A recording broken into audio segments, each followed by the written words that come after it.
আসসালামু আলাইকুম রহমতুল্লাহি ওয়া বারাকাতুহু। আমি মোহাম্মদ মুকসিদুল্লাহ। আমি নোয়াখালী থেকে। আমার চোখে একটু প্রথম আমি আজ থেকে 5-6 মাস আগে আমি চোখে একটু ঝাপসা দেখতাম।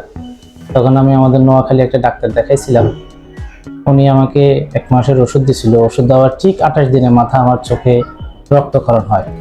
বাম চোখে আমি কিছুই দেখি না। হঠাৎ করে আমি এশার নামাজ পড়ে আসি, দেখি আমি চোখে কিছু দেখি না। তো আমি পান্থপথে বিআরবি হাসপাতালের পাশে ভাই বলছিল আর কি, আমার ভাই বলছিল আমাকে এখানে আসার জন্য। তো উনি আরিফ স্যার কাছে উনি দেখাইছিলেন। তো আমাকে পাঠানোর পর আমি আরিফ স্যারের চিকিৎসা নিই।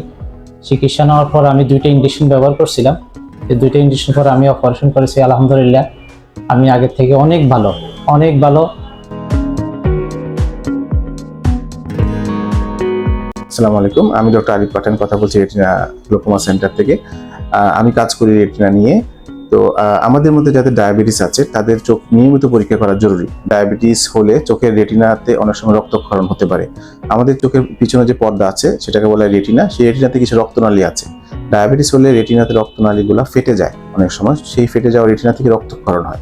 যদি আমরা প্রথমেই যদি রেটিনা এইটা ধরতে পারি, তাহলে ইনজেকশন বা লেজার দিয়ে আমরা চোখের দৃষ্টিটাকে আটকাতে পারি। কিন্তু অনেক সময় অসচেতনতার কারণে বা নিয়মিত ফলো আপ করার না কারণে অল্প অল্প রক্ত জমে এক সময় চোখের রেটিনার মধ্যে অনেক বড় ধরনের রক্তক্ষরণ হয়, যেটা কিনা অপারেশন করা লাগে। যদি সঠিক সময়ে সঠিক জায়গায় অপারেশন করা যায় তাহলে রেজাল্ট খুব ভালো হয়। অথবা এই চোখের দৃষ্টি অনেক সময় কমে যেতে পারে।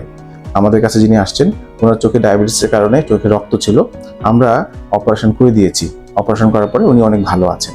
কিন্তু আমরা চাই না যে রোগীর চোখে অপারেশন লাগুক। সেই জন্য যাদের ডায়াবেটিস আছে তারা অবশ্যই নিয়মিত চোখ পরীক্ষা করাবেন। চোখ পরীক্ষা করার পরেও যদি কখনো রক্তক্ষরণ হয়ে যায় তাহলে অনতিবিলম্বে রেটিনা স্পেশালিস্টের কাছে চলে আসবেন।